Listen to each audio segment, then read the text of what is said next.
Ya mereka baca sabda Rasul. Masuk salah. Ini yang repot. Tapi ingat Rasul menyebutkan di bagian awal tadi, Sufahaul ahlam, mereka itu bodoh membaca Quran hanya semata-mata membaca, tidak tahu makna apa, membaca hadisnya Rasul hanya semata-mata membaca, tidak tahu maknanya apa, dan mereka hanya menafsirkan sesuai dengan hawa nafsu mereka sendiri dengan tanpa bimbingan ulama-ulama tafsir dari kalangan kaum muslimin. Artinya jangan tertipu dengan ayat yang mereka baca, jangan tertipu dengan hadis yang mereka bacakan. Lihat bagaimana para ulama kita menghukumi, lihat bagaimana para ulama kita menilai. Sehingga tolong yang kita harapkan jangan langsung menuduh orang yang mengajak kepada Quran hadis sebagai khawarij. Ini harus kita baik-baik, khawatirnya salah memahami akan itu yang Quran hadis itu yang khawarij. Salah, bukan begitu. Bukan semata-mata Quran hadis. Intinya di belakang tadi baca ayat ditafsirkan semau sendiri, baca hadis ditafsirkan semau sendiri, tidak ada bimbingan ulama-ulama besar. Di antara ciri-cirinya menggunakan ayat hadis tentang orang-orang kafir ditujukan untuk kaum muslimin yang berujung kepada pemahaman takfir, mengkafirkan kaum muslimin. Ada khawarij. Ciri-ciri yang berikut. Ciri-ciri yang berikutnya ialah memiliki kesungguh-sungguhan di dalam beribadah kepada Allah. Takallufan la irtidaa. Ibadahnya itu semata-mata takalluf, melampaui batas, memberat-beratkan diri, bukan dalam rangka mencontoh Rasulullah SAW. Rasul mengatakan nanti kalian wahai para sahabat meremehkan sholat kalian dibandingkan dengan sholatnya mereka, meremehkan puasa kalian dibandingkan dengan puasa mereka. Mereka membaca Al-Quran,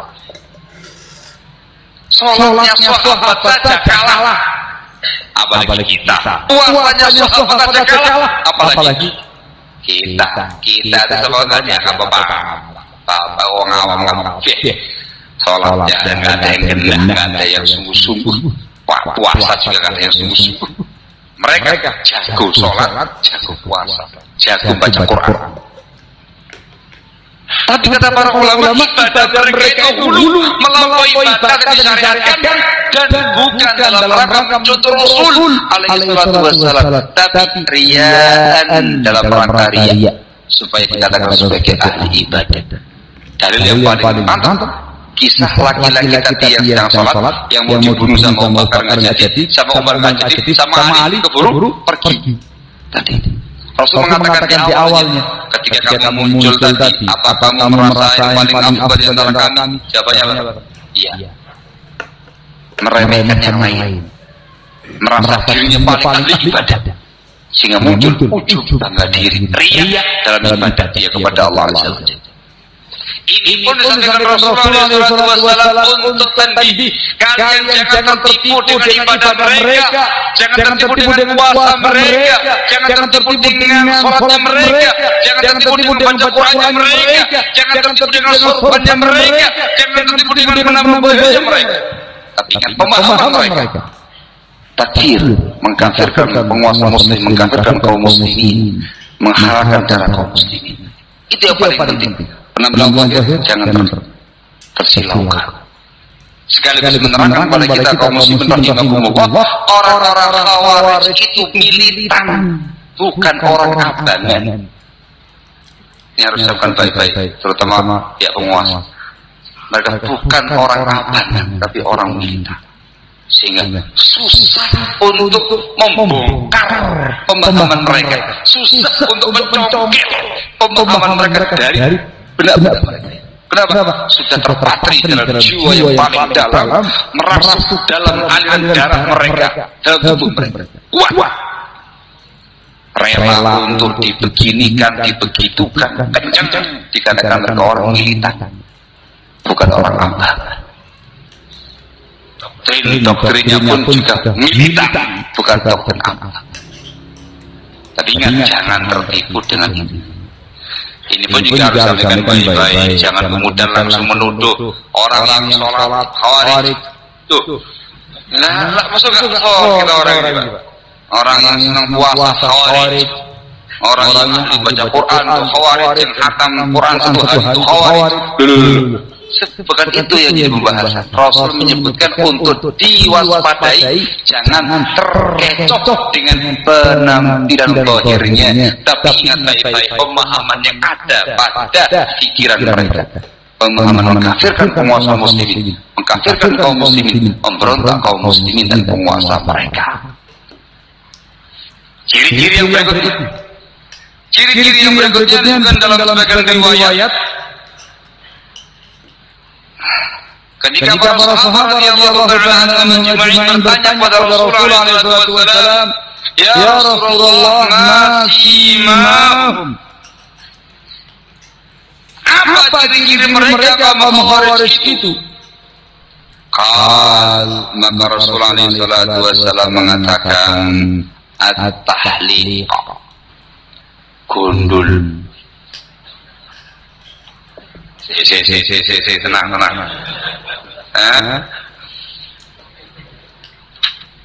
Katanya para ulama, ini ciri-ciri Khawarij masa lalu.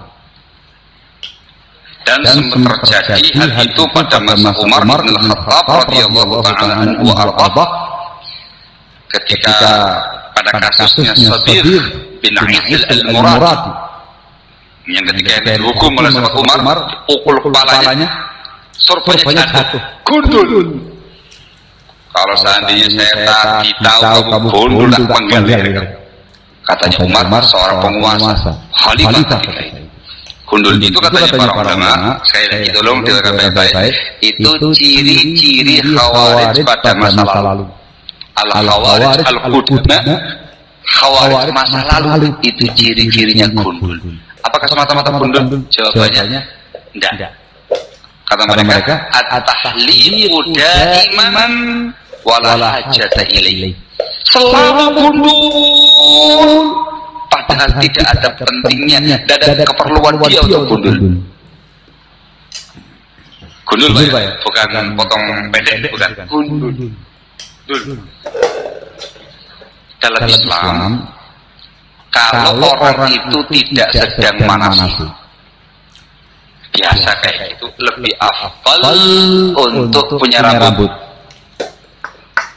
Boleh gundul kalau ada hajat, ada penyakit di kepalanya, banyak koreng-korengnya, banyak apanya, gundul untuk pengobatan, banyak putu-putunya, gundul untuk pengobatan. Tidak ada hajat, lebih afdal ada rambutnya. Ada rambutnya, walaupun dipotong pendek. Tetapi ketika dia sedang manasik haji atau manasik umrah untuk tahallul, tahallul ya. Ketika menyelesaikan manasik haji atau manasik umrahnya, lebih afdal gundul daripada potong pendek. Sebab kata Rasul, yang gundul ketika tahallul didoakan maghfirah 3 kali. Allahumma ighfir lil muhalliqin, Allahumma ighfir lil muhalliqin, Allahumma ighfir lil muhalliqin 3 kali. Wal muqassirin 1 kali. Ketika dia sedang manasik haji atau manasik umrah, ketika mau tahallul, maka yang diafdal gundul kepalanya. Rasul mendoakan 3 kali. Tapi boleh juga tidak gundul, potong pendek dan didoakan 1 kali. Itu bedanya. Ciri Khawarij pada masa lalu gundul, tidak ada hajat. Dan untuk menutupi gundulnya mereka menggunakan imamah sorban. Sehingga ciri khasnya mereka menggunakan sorban. Jangan mengatakan tadi yang pakai sorban Khawarij. Tidak. Pemahaman Khawarij biasanya diiringi dengan penampilan fisik sama dengan mereka. Gundul selalu. Jadi kalau sudah ada punya pemahaman seperti Khawarij seperti itu, cek rambutnya. Juga apa? Imamahnya itu gundul, pas sudah punya pemahaman Khawarij, menggagalkan penguasa, menggagalkan kaum muslimin, memberontak penguasa, gundul lagi. Kelap seperti yang dikatakan Rasulullah SAW, simahum tahliq, Ini hadis walaupun di sebagian ulama membolehkannya, tapi hadis masalah khawarij secara umum mutawatir. Tapi ingat ini untuk khawarij masa lalu. Ciri-ciri yang berikut yang disebutkan dalam sebagian Rasulullah SAW, yakhrujuna ala hini qurratin minan nas. Mereka itu keluar tampil ketika sedang terjadi perpecahan dan perselisihan di kalangan kaum muslimin. Jadi mereka itu ketika tampil mencari momen-momen dan event-event tertentu. Begitu ada kesempatan angin, keluar Khawarij. Ketika di zaman dahulu, di zaman salaf, ketika sedang ribut terkait dengan terbunuhnya Khalifah Utsman Ibnu Affan radhiyallahu taala anhu wa ardhah, heboh. Sebelumnya ketika masyarakat muslimin yang awam mengisukan sahabat Utsman bin Affan radhiyallahu taala anhu KKN, nepotisme yang diinginkan, heboh. Muncullah sekte Khawarij tadi, menampilkan diri di tengah-tengah masyarakat. Ketika terjadi yang namanya peristiwa Jamal dan peristiwa Siffin, itu khilaf di kalangan para sahabat, heboh sampai bertumpahan darah. Muncul Khawarij di tengah-tengah mereka, membuat kacau di bagian arus bawah, yang memunculkan perang Jamal Khawarij,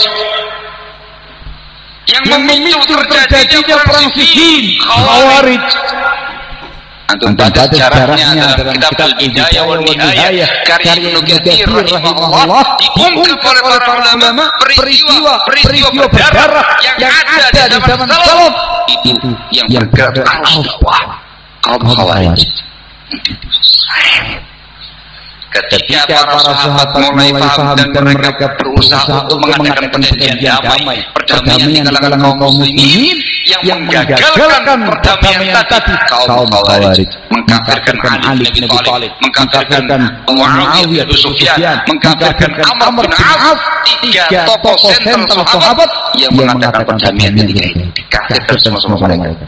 Sambil mengatakan ini hukmu illa lillah, ini hukmu illa lillah. Muncul ketika kaum Khawarij, muncul ketika ini furqatan minan nas. Begitu pula perhatikan kemunculan ISIS, Daesh di luar negeri sana.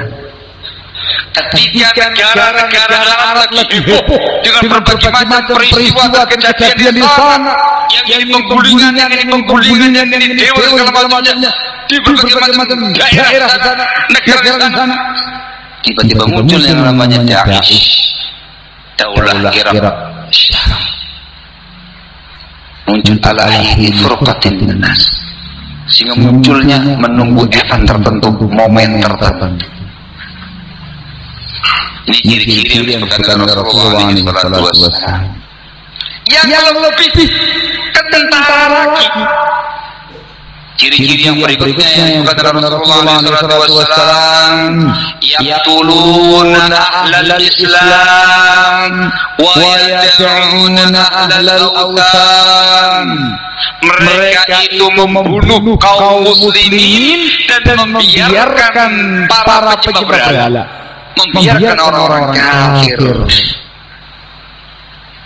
Itu terjadi di zaman Khawarij awal. Ketika mereka muncul dan ganas-ganasnya fitnah mereka ketika itu rombongan banyak berjumpa dengan salah seorang sahabat Rasul namanya Khabbab bin Arad atau putranya Umar bin Khattab. Juga di situ ada ahli kitab yang mereka bunuh sahabat Rasul tadi. Bukan ahli kitab yang tengah-tengah mereka, langsung diuruskan ke sembelah sama mereka, sementara yang ahli kitab dibiarkan. Begitu pula kaum muslimin rahimahumullah, kalau kita memperhatikan kondisi mereka di zaman kita sekarang ini, mereka yang menyuarakan jihad. Korbannya siapa? Korbannya siapa? Kebanyakannya rakyat sipil kaum muslimin. Ya baik. Barakallahu fikum. Dicontohkan para ulama kita sekarang ini untuk di wilayah Palestina. Mohon maaf, terang-terangan itu lebih baik. Para ulama kita mengatakan gerakan Hamas yang ada di Palestina itu gerakan ikhwaniyah kharijiyah. Mereka juga punya pemahaman khawarij. Di Palestina yang terbunuh siapa? Hamasnya atau rakyat sipil Palestina? Ribuan orang yang mati yang terbunuh baik oleh mereka atau oleh Yahudi. Israel adalah anak-anak kecil dan perempuan serta sipil kaum muslimin. Anda perhatikan contoh yang langsung ISIS atau Daulah Islamiyah yang mereka bidik itu bukan orang-orang Yahudi, bukan orang-orang Nasrani pada umumnya, tapi yang mereka bidik kaum muslimin. Yang mereka bantai itu kaum muslimin.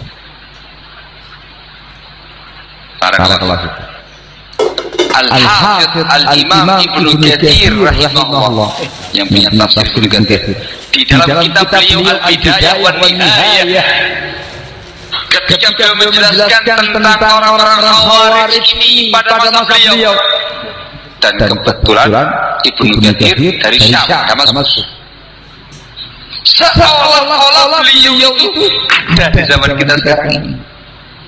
Beliau menyatakan dalam kitab beliau Al-Bidayah wan Nihayah tentang kaum Khawarij apabila mereka memiliki sebuah kekuatan dan power di tengah-tengah umat, illau qaw la afsadul arda kullaha iraqan wa syama wa lam yatruku tiflan wala tiflah wala rajulan wala mar'ah لأن الناس عندهم قد فسدوا فسادا لا يصلحهم إلا القتل جملة. Kata Ibnu Katsir rahimahullah, kalau seandainya orang Khawarij itu punya kekuatan, punya power, mereka akan merusak bumi ini seluruhnya, Iraknya, Syamnya. Ini omongan Ibnu Katsir, Irak dan Syam. Iraknya, Syamnya akan dihancurkan sama mereka. Mereka tidak akan membiarkan satu bayi kecil yang laki-laki, satu bayi kecil yang perempuan pun, tidak akan membiarkan seorang laki-laki dan seorang perempuan pun, melainkan mereka binasakan. Dikarenakan masyarakat menurut pandangan mereka sudah melakukan tindakan kerusakan yang tidak mungkin diperbaiki kecuali harus dibasmi semuanya. Dan itu yang terjadi pada Daesh atau ISIS di zaman sekarang ini, kaum muslimin lain. Ketika mereka memiliki power, pimpinan mereka Abu Bakar al-Baghdadi tampil menggunakan jubah gelap, imamah gelap, sedikit berbicara. Mereka punya power, mereka punya senjata, mereka punya tank, senjata berat, laras panjang, laras pendek, mortir, rudal, punya semuanya. Masya Allah. Yang mereka hancurkan itu adalah rakyat sipil yang ada di Irak ataupun yang ada di Syam. Sedikit dari kalangan kaum minoritas yang mendapatkan jatahnya, tapi yang banyak mereka jadi sasaran adalah orang-orang sipil dari kalangan kaum muslimin. Allah musta'an. Kenapa demikian? Jawabannya kata para ulama seperti yang dikatakan sama beliau tadi, Ibnu Katsir, dikarenakan pemahaman yang ada pada mereka. Mereka punya pemahaman takfir, mengkafirkan kaum muslimin yang ada ini, mengkafirkan penguasa kaum muslimin, sehingga tidak ada cara kecuali harus dibunuh semuanya. dan pembunuhannya itu sadis, sedikit pun tidak sesuai dengan bimbingan Allah dan Rasulnya alaihi wasallam. Kalau sudah melakukan hukuman eksekusi mati, jangan dikira mereka itu orang kafir kaum muslimin. Diikat di belakang begitu, tidak ada tutup kepala, disuruh menghadap dijejer kayak pinggang, dibacakan dengan menggunakan bahasa Arab entah apa yang disampaikan, pakai senapan model fine yang pendek itu. Tuh, ada yang mau mengelak, gedor bolak-balik, bergelimpangan.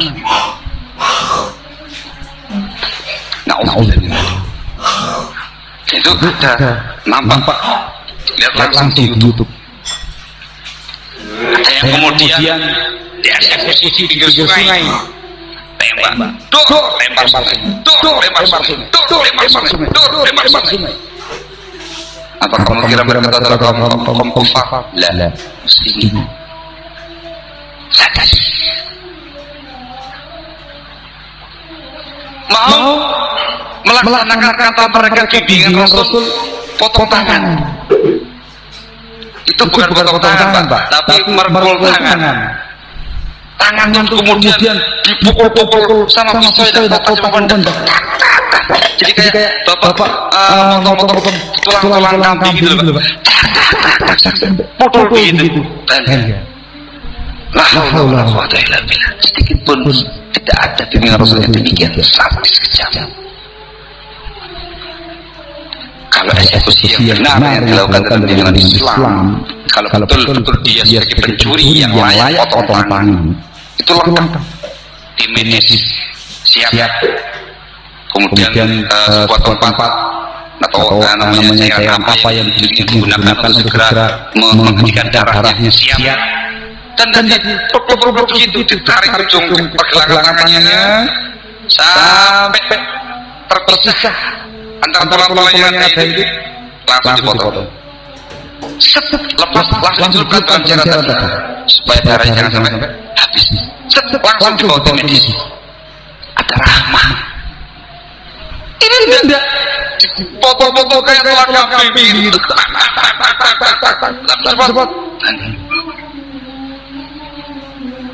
Ketika mau eksekusi dengan penggal, itu kan goror ayam. Kemudian kepalanya gini. Allah. Pada eksekusi yang tepat, kalau mengambil betul-betul dieksekusi penggal secara hukum Islam, itu dipilihkan al-Qudui yang terkenal, yang ahli dalam menggal.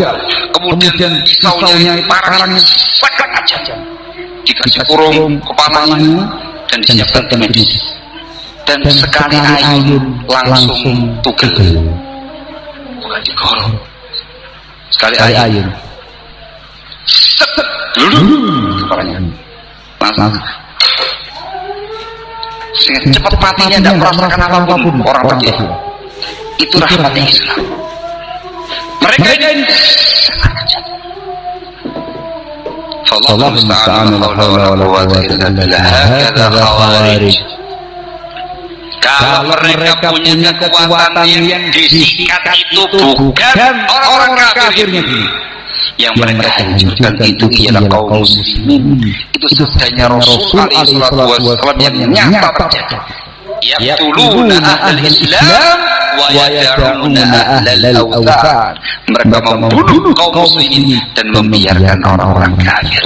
Sekali lagi, kenapa mereka membunuh kaum muslimin? Pemahaman mereka punya pemahaman takfir, mengkafirkan penguasa muslim yang zalim, mengkafirkan penguasa muslim yang tidak berhukum dengan hukum Allah, mengkafirkan kaum muslimin, menghalalkan darah kaum muslimin, menghalalkan harta kaum muslimin, dan tidak ada cara melainkan dengan membasmi mereka dengan pedang atau dengan senjata mereka.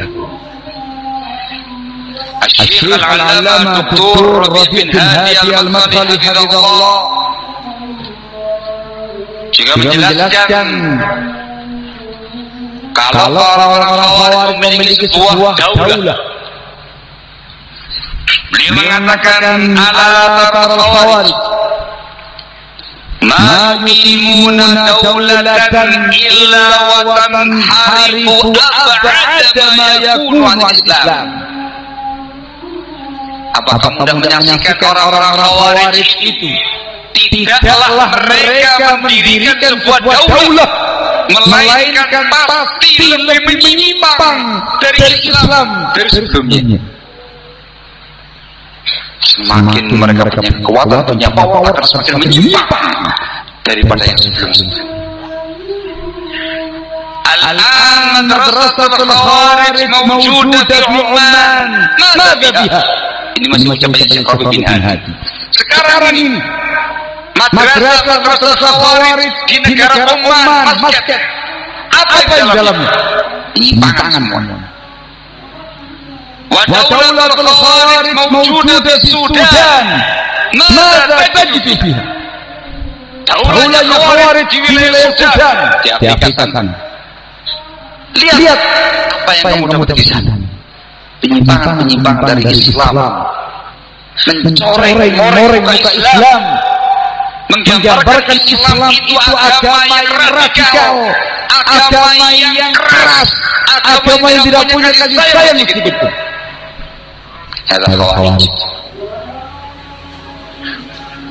Sebagai penutup untuk perjumpaan pada siang hari ini, kaum muslimin rahimakumullah,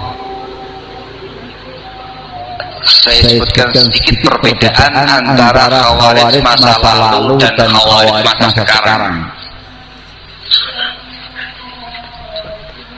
Saya mencatat sebatas ilmu yang saya miliki ada 5 poin yang membedakan antara Khawarij masa lalu dan Khawarij masa sekarang. Poin yang pertama, Khawarij di masa sekarang ini berbeda dengan Khawarij di masa yang dahulu di zaman salaf dalam beberapa perkara. Di antaranya ialah al-jubn. Kalau Khawarij zaman sekarang itu penakut, berbeda dengan Khawarij zaman salaf dulu, pemberani. Kok dikatakan penakut bagaimana? Buktinya mereka juga angkat senjata. Ada dua sisi yang menunjukkan mereka penakut. Sisi yang pertama ialah mereka kaum Khawarij itu meninggalkan ajaran Islam, meninggalkan atribut-atribut Islam, menerjang keharaman Islam ketika melakukan aksi mereka. Ya.